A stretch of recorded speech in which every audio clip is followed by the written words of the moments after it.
We are all acutely aware that we are meeting in the backdrop of a complex geopolitical situation. Our leaders remain closely, regularly engaged. Over the last 4 years, Excellency, our bilateral trade in goods has increased, as you have noted, from more fivefold, from $13 billion in 2021 to $68 billion in 24-25. Excellency, distinguished delegates, I'm delighted to join you, delegations of both countries, for the 26th session of the India-Russia Intergovernmental Commission for Trade, Economic, Scientific, Technological and Cultural Cooperation. We are meeting here after about 10 months since the last session in November 2024 in New Delhi. And I think this is perhaps the shortest intervals between two sessions that we've ever had. Over the last 4 years, Excellency, our bilateral trade in goods has increased, as you have noted, from more fivefold, from $13 billion in 2021 to $68 billion in 24-25, and it continues to grow. However, a major trade balance has accompanied the growth. It has increased from 6.6 billion to 58.9 billion, which is about 9 times. So we need to address that urgently. Today, as we meet, allow me to lay out some of the salient features of the agenda before us, addressing tariff and non-tariff trade barriers, removing bottlenecks in logistics, promoting connectivity through the international North-South transport corridor, the Northern Sea Route, and the Chennai-Vladivostok corridor, affecting payment mechanisms smoothly, timely finalization and execution of the program of economic cooperation till 2030, the early conclusion of the Eurasian Economic Union FTA, whose terms of reference were finalized today, and regular interaction between the businesses of the two countries. These are among the key elements. They will not only help to address the imbalance and grow our trade, but also hasten the timely achievement of our revised trade target of $100 billion by 2030. Colleagues, we are all acutely aware that we are meeting in the backdrop of a complex geopolitical situation. Our leaders remain closely, regularly engaged. They provide us wise and practical guidance to our special and privileged strategic partnership.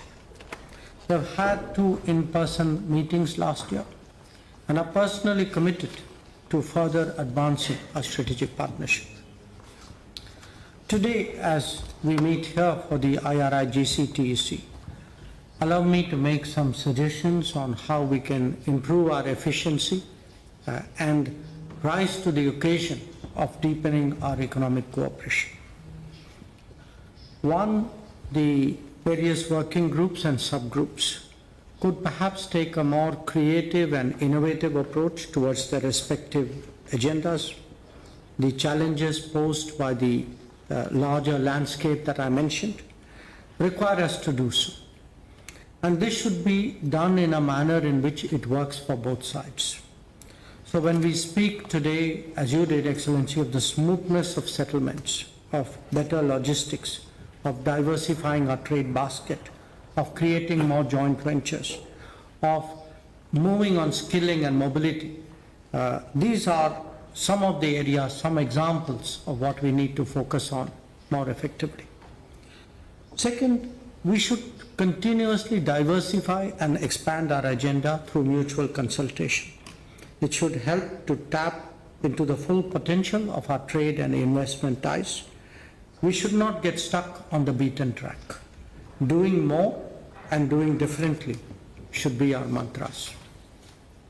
Third, I would urge that we set ourselves some quantifiable targets and specific timelines so that we challenge ourselves to achieve more, perhaps even surpass what we set out to do.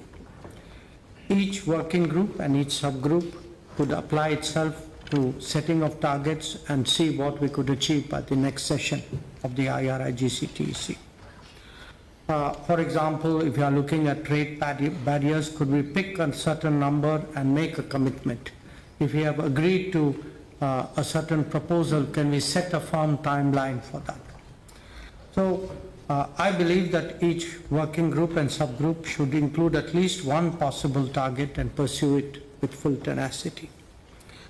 I would suggest for your consideration that we should have at least 2 intersessional meetings between the IRIGC sessions. We could also do a virtual midterm review with all the co-chairs like we did in 23. It will certainly help us to take corrective measures and come up with adjustments which are required. To make that happen, I think it would also be useful if we each one designate a clearinghouse for the IRIGC-TEC on both sides, who will remain in touch. Finally, we will be, after this meeting, going on to a business session, and I would suggest for your consideration that we could have a coordination mechanism between the business forum and the different working groups of the IRIGC, so that there is a two-way flow between people in the business world and people in the policy world. We would like the IRIGC to become even more result-oriented, relevant, and readily available to the business communities of the two sides. So allow me to conclude by recalling that the IRIGC is a key mechanism to prepare for the annual summit which we expect to hold at the end of this year. And indeed, it's our working, it's what we deliver that really drives the relationship between India and Russia. So I thank you once again for your warm welcome, for your hospitality, for the excellent arrangements for today's meeting. I look forward to our fruitful discussions. Thank you.